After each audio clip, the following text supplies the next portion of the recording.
Good afternoon, everybody. Yes, it's me, Desmondo, coming from a hot and humid shed of war. Yes, yesterday I was very lucky to have Per and Iain over to playtest my La Rothiere scenario for GdA2 by Dave Brown and available from the Two Fat Lardies. A very solid set of rules if you like your Napoleonics. And the battle was effectively the 5th Allied Corps against Marmont's depleted corps. Now, the Allies were made up of Austrians and Bavarians of various quality. You can imagine the Bavarians are still reeling from their losses in 1813. So you have Landwehr troops, militia, as well as the regular infantry. The cavalry are very much depleted. The Austrians are in slightly better shape, but they do have units that are below full strength. Their artillery is still pretty good, and whatever cavalry come on board was not bad either. However, facing them were Marmont's forces. Now, Marmont had 2 divisions in his corps, and also I think Dumerc was assigned to his corps as well as a cavalry. Now, Napoleon in his battle took Ricard's division from him and left him a rather large area to cover. Now, this table is actually 1/4 less the size it really should be. There should be another table over here where you can see Bella. So hello, Bella. There's Bella. And he had a really tough time of it, let's be perfectly honest. And I knew that was going to be part of the scenario, and that was part of the challenge, because I do like giving people games where they're really up against it. And in fact, what the idea of victory is not to banish the Austrians and Bavarians from the table, but is to survive and get your troops back to this village and hold out as long as you can. Now, what Iain didn't know was there was no more reinforcements coming to support him. He was under the impression I had some sneaky plan to give him some. Now, there were some reinforcements coming, but nowhere near what he was expecting, and nowhere near what he would need to actually stop the Bavarians and the Austrians overrunning his initial position. So the game played out very well. We got back into the swing of the mechanics of it. Per hasn't played a lot of Napoleonics, so that worked quite well as being sort of Austrian-Bavarian commander, being a little bit more cautious on what he was doing. Iain was very aggressive with Marmont, trying to pin the Austrians and the Bavarians back as they appeared on the table. Now, in this case, the Austrians' advance guard arrived first, which basically got stuck here in front of the farm, pinned for a very long time by aggressive cavalry tactics by Dumerc, who unfortunately is now back here. But that's after, I think, 8 turns of basically bluffing and holding back the Austrian advance guard.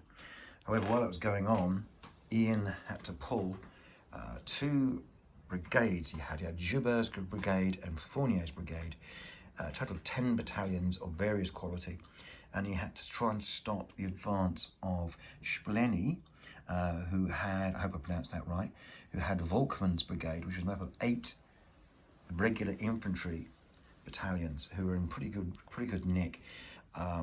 Per pushed them up, and it got into a big firefight. Iain desperately tried to break the Austrian line, and you can see he's deliberately targeted that gap between the advance guard and Splenny's force, and he attacked, I think, 3 times and was stopped 3 times. So I think he had the right idea, trying to break at the critical point there. It would have given him more time, and potentially would have enabled him to recover and withdraw backwards. Now, Per had no idea that the French would get any more troops. However, he had a lot more coming on. There's another division of Bavarians going to be coming on, which we didn't have time to get on. Now, what Iain didn't know until literally the last turn when I told him was actually Napoleon has released a brigade of old guard service squadrons to come to his rescue. Now, that sounds a lot, but it's about 8 squadrons of cavalry, or effectively 2 units in General d'Armée. But also, he'd released a total of 3 batteries. Now, those batteries were actually released and deployed on this hill.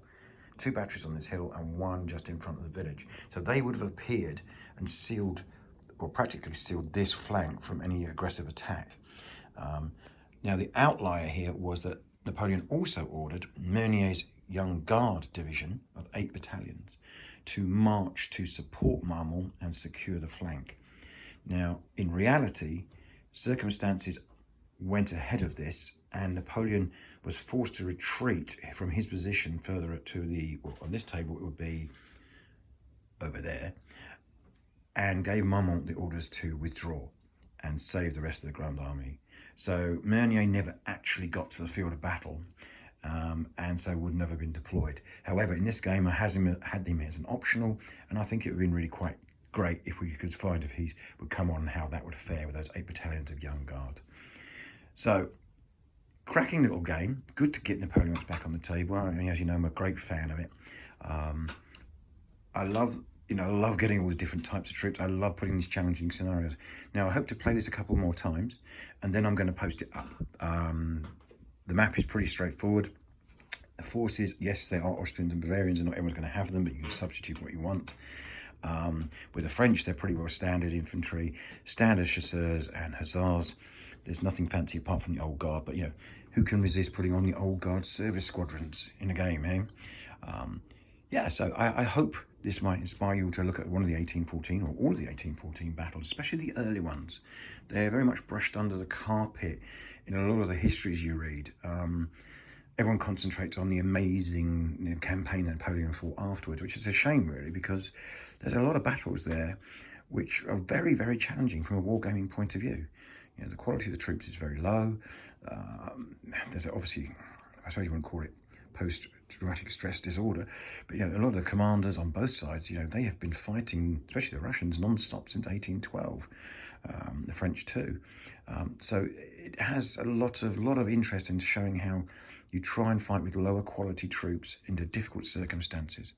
And I really do encourage you all to have a read about the 1814 campaign right from the beginning, not just the glory bit which you see in books like Napoleon at Bay. So yeah, this is all going to be going away, and hopefully we'll get back to a Napoleonic game in July. Anyway, thank you very much everyone for watching. Apologies for the white bits all over the table. Initially it was my idea to try and represent snow that had left and had been melted. Now I think it works okay on the buildings, but actually on the table I don't think it worked, and I think next time I'll have to think of another way of representing it. I tell you what would be lovely, of course, if someone did a winter stroke spring mat, with a bit of waterlogged terrain with a few snow bit drifts here and there. That would be a cracking little mat to have, and there's so many battles I'm sure across history we could use it for. Anyway, have a cracking weekend, what's left of it, everybody. Have a nice week, and please watch out for new videos from the Shed of War, and if you haven't subscribed already, please do. Take care.